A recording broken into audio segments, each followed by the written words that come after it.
he certainly isn't, one of the best in the world. In fact, I mean, if you look in the weeds and statistically, I was looking, some of the marks, Rob Holding was actually quite good. I mean, bringing the ball out of the back and progressive passes, he was very good. Defensively, made a mistake for the penalty, I suppose. It's one of those clumsy ones. Didn't have to pay the price for that as well. But I think on a number of occasions, he was actually quite good. And the same thing with Gabriel, with the exception of that first goal.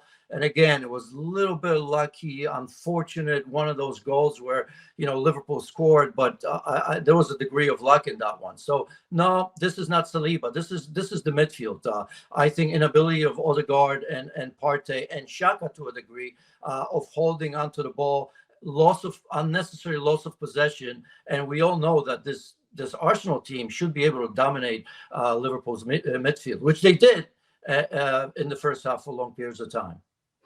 All right. So obviously we talk about Arsenal's attack a lot, but how important is Aaron Ramsdale for them, especially with what we saw in this game? Yes. I mean, those two saves in the end, I mean, especially the one with the deflection. I mean, that's superb. The one on Konate, he doesn't even know he was in the right place, but that obviously takes courage, and you have to read the game just a little bit. So I mean, he's an important, but at this stage, that's what you ask of winning teams, right? I mean, there's a reason why Liverpool and Manchester City have arguably two of the best goalkeepers in the world, right? In Ederson and Alisson. So as you build a squad to win big trophies, you've got to have a goalkeeper that when questions are asked, he answers. So I don't want to underplay what he did because he saved them a point. But I expect that from goalkeepers at the top clubs. Okay, so what it means now is Arsenal are 6 points clear, but City have a game in hand and the two are still to face each other, which means that it is in the hands of both teams now to win the title. So let's talk about that title race. What's the psychological factor there for Arsenal now knowing that City have it in their hands too?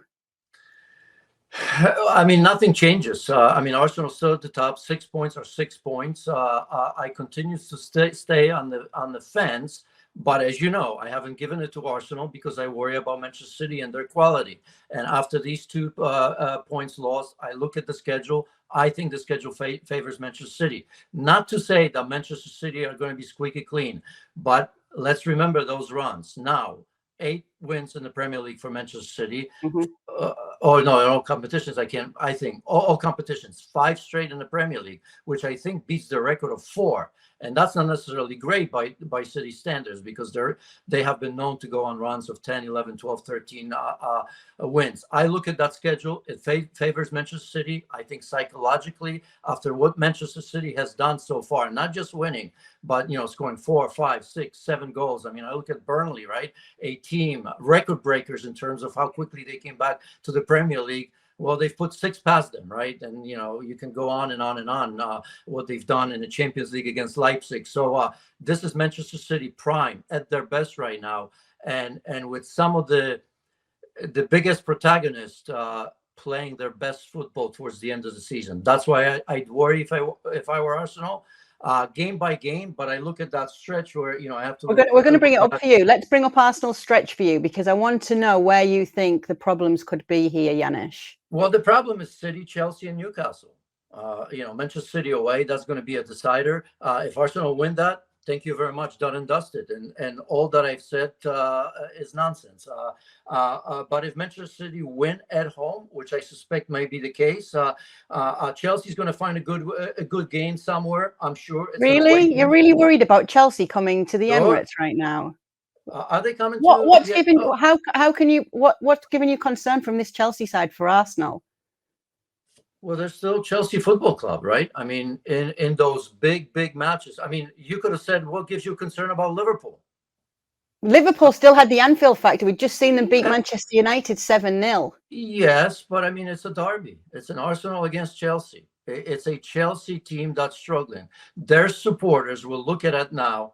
Okay, season's lost, but this is Arsenal. Let's prevent our local London club from winning the title. I mean, it's simple as that. It's pride. I mean, look, in those games for the rest of the season, and we've seen that, Liverpool, Chelsea, it's going to be very little for those clubs to get up for. But there's always a game on the radar where you say, okay, season's done, but this one we have to win. And I worry about that game, and we may come back to that game, because who knows, Chelsea could take points, and even a point away from that goes towards Manchester City's advantage. And then Newcastle away, come on. I mean, if you look at that, it's going to be incredible. This is the 3-game spell in which I think City has Arsenal, Fulham away, and West Ham at home, that you have to say the season may be decided. There's a question as to whether, if City beat Arsenal and it's a 3-point gap, will Arsenal slip up again? Mental block in the final stretch, maybe, with City creeping behind them. Look, schedule is what it is. I mean, we're looking at the big teams. You could see, last game of the season, if it comes down, away to Brentford for Manchester City, not an easy one. We know how tough and how difficult Brentford are in general, but in particular at home, I believe they've only lost a couple of games there. Arsenal was one of the teams that have beaten them there, and Wolves at home for Arsenal. So advantage goes there. I'm looking at form. I'm looking at the squad. I'm looking at the depth of both teams. And I have to say that City at the moment look like they're firing on all cylinders. And all the best players, again, let's have a look at City. I mean, forget about Haaland. With or without makes zero difference. We've seen Manchester City against Liverpool with Julian Alvarez. Absolutely outstanding. For me, the best game Manchester City has played this season, in the way they move the ball, right? And we're complaining about Haaland, who now has 30 goals in the Premier League and 44 on the season. In comes Erling Haaland this time. A wonderful header, overhead kick, beautiful, right? I mean, his athleticism, you can't defend him. You can't defend him. Look at De Bruyne. My goodness. So you're not on the fence at all, really, are you? You're saying City are going to win the title, because you've always been on the fence when it was more in Arsenal hands. Now it's in both teams' hands. I don't understand how you can be on the fence anymore. Who's going to win the title, Janusz? Well, I can be on the fence because Arsenal are top of the league with 6 points advantage. So, I mean, I can't give it to Arsenal. I can't give it to a team that's in second place right now, because if it plays out, Arsenal are going to win the title.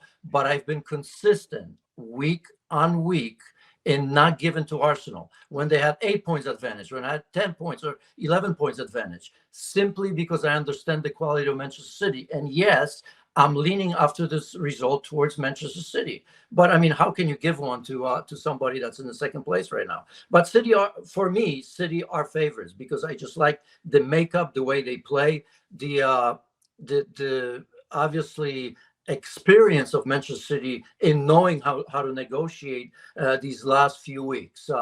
And one of the reasons that I'm not giving it to Manchester City outright is because they have to look at Bayern Munich twice in the next couple of weeks, and they have to look at Sheffield United in FA Cup. And that's a lot of games in between. And that's not as easy to negotiate. So that's one of the reasons, or maybe the main reason. Thank you very much for watching ESPN FC on YouTube. For more highlights, analysis, and exclusive content, be sure to subscribe.